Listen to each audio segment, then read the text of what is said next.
This video is brought to you by Squarespace. If you need a website or domain, go to squarespace.com. Hey everyone, and welcome to this week's video. Is it harder to take sharp photos with a high megapixel camera than a low megapixel one?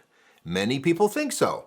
If you've ever upgraded to a higher megapixel camera and thought, why do my photos look less sharp? You may not be imagining things, but the reason isn't what most people think. And once you understand it, you will take on a new understanding of this concept of micro blur. In this video, I'll explain the theory of why people think it's harder to take sharp images with a high megapixel camera, walk you through conceptual examples, and even real-life demonstrations of what's going on. If you stay till the end, I'll even cover the role of diffraction and how it impacts sensors of varying pixel densities. My name is Simon d'Entremont and I'm a professional nature and wildlife photographer living in Eastern Canada. I make weekly videos giving you photo tips or taking you behind the scenes for nature photography. Subscribe if you want to see more.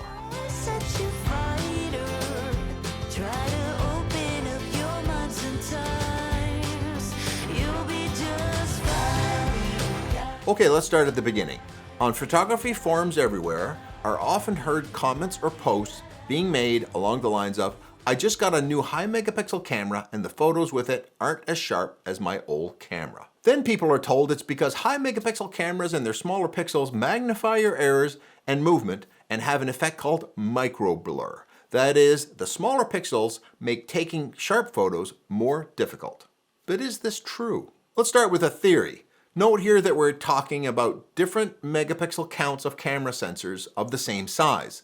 The corollary here is that when two camera sensors are compared of the same physical dimensions, if they have different megapixels, then the pixels, called photosites on the sensor, are different sizes. So my full-frame Canon R5 with 45 megapixels has a sensor with a physical size of 24 by 36 millimeters and pixel dimensions of 8,192 by 5464, or 44.7 million pixels, approximately 45 megapixels. My Canon R6, a camera of the same generation and similar technology, has the same total physical dimensions at 24 by 36 millimeters, but 5472 by 3648 pixels, or 20 megapixels. Now, when you have more megapixels in the same space, it means each photosite is smaller. On my R5, they're 4.39 microns, and the R6, they're larger at 6.58 microns.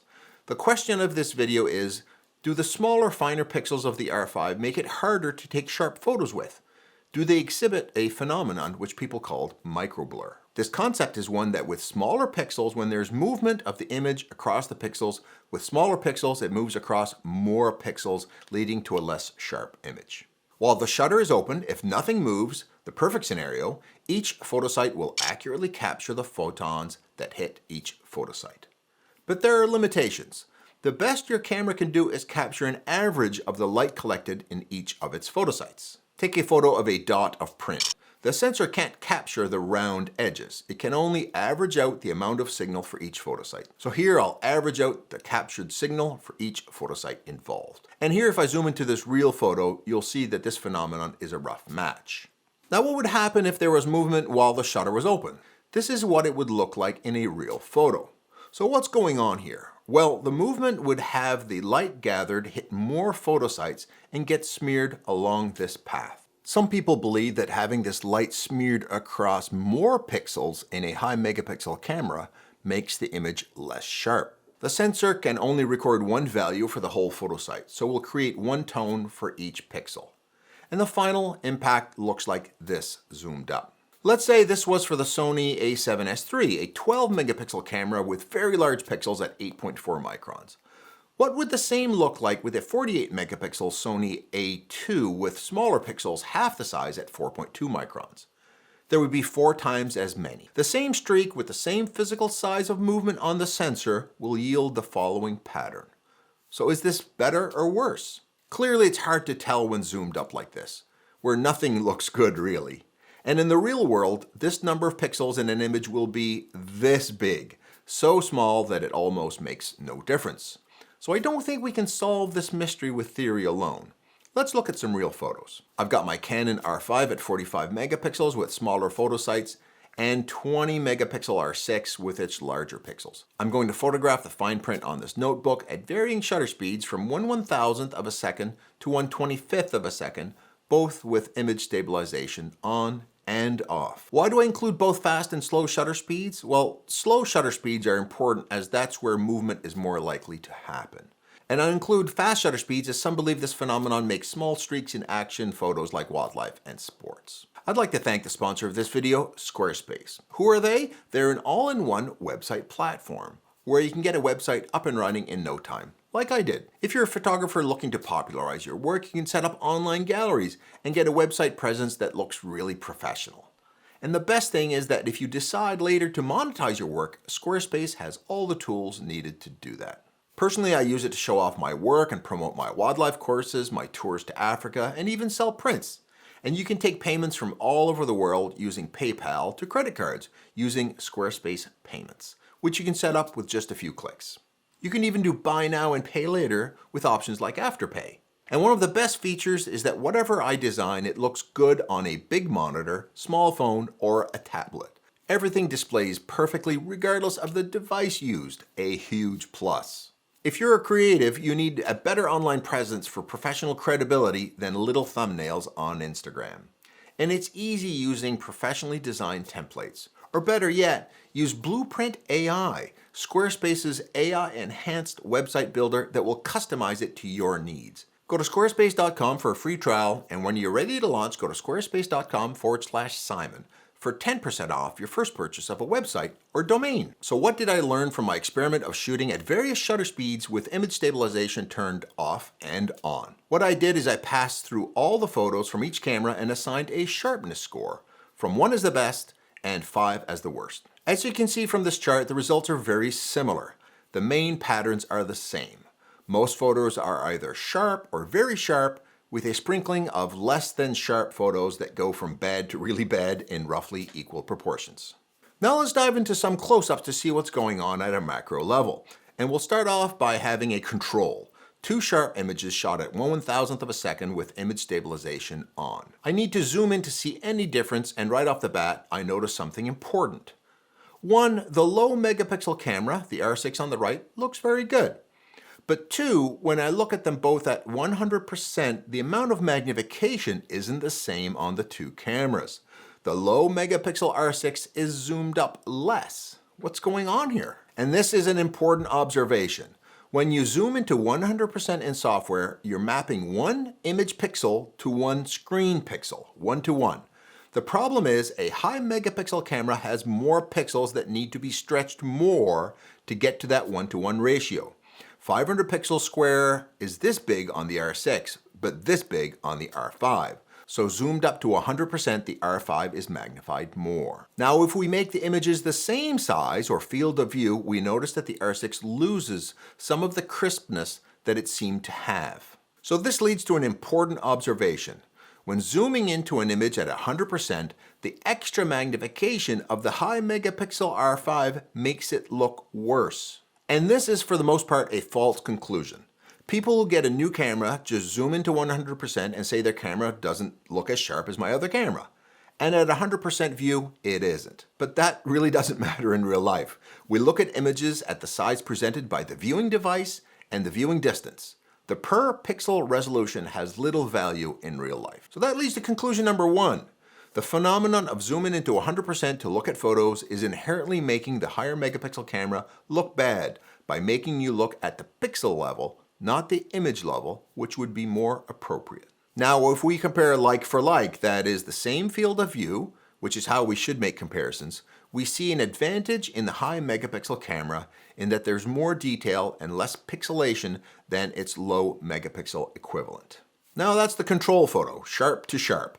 Let's look at a less sharp image. Here are 2 images at 1/100th of a second with the image stabilization off that I rated similarly in my ratings exercise. When you look closely at them, you do see an interesting observation. To my eye, and I'm not sure you can see it on your screen, while the low megapixel image looks less sharp, the high megapixel image looks a bit streaky. I attribute this to the fact that the high megapixel image has enough resolution to capture more detail in the movement than its low megapixel equivalent. especially when looked at 100% zoom we discussed earlier. The low megapixel image looks just soft, where the high megapixel image looks streaky. I also found other examples in my photos that shows this high definition streaks where the image wasn't sharp, but you could see the problem with the image better in the high megapixel image than the low megapixel one. This leads to conclusion number 2. That is that higher megapixel cameras allow one to better see a finer nature to the image quality problem like streaking, leading one to believe that they are the cause. My experience is that they're just a correlation, not a cause, as the number of sharp images I get with both cameras is the same. By the way, check me out on Instagram and Facebook where I often add tips to my post, and sign up for my email list and download my guide for shooting backlit for free. And by the way, I'm toying with the idea of doing a YouTube live stream where I could do an image critique of photos sent into me. This is because I can't do it now as I get too many requests, and I know it's something people would really like. Let me know in the comments below what you think and if it's something you'd like to see. Now let's go from test shots to real photos in the field. The reason this is important is that in my experience, text on a page, while helpful in making comparisons, underrepresents the differences between megapixels in terms of resolution. Here I have photos of a shorebird called a willet taken with both the R5 and the R6. When you zoom into the same field of view, as we learned earlier is the right way to do it, we can see that we can capture more detail in our subject, and the more we crop, the more difference we see. The real-life comparison reflects my own personal experience of having shot 2 million photos. The higher megapixel camera will show more detail on your subject than a low megapixel camera. My conclusion number 3, contrary to the myth that it's harder to get sharp photos with high megapixel cameras, my experience is that they help you get more detail on your subject, not less, at any meaningful comparison at the same field of view. Now let's look at another situation where some people will say that the high megapixel cameras fare worse.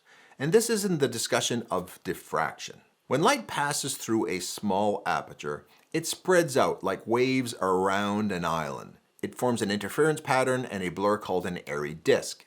Stopping down lenses increases the depth of field but also increases this diffraction. So f11 may be less sharp than f8, and f16 may be even worse. Now let's look at these two comparisons, both taken at f22. As you can see, while at 100% zoom, the high megapixel R5 may look a bit worse, at the same field of view, it looks a bit better with its better resolution. This is because diffraction is a lens artifact, not a camera sensor one. The image that comes from the lens is exactly the same for both cameras if they use the same lens. The only difference is that this artifact, this blur, will be spread across more pixels on the high megapixel camera and captured in that higher resolution. So pixel size affects what has been recorded. A finer pixel size resolves everything better. Fine detail, motion blur, chromatic aberration, diffraction.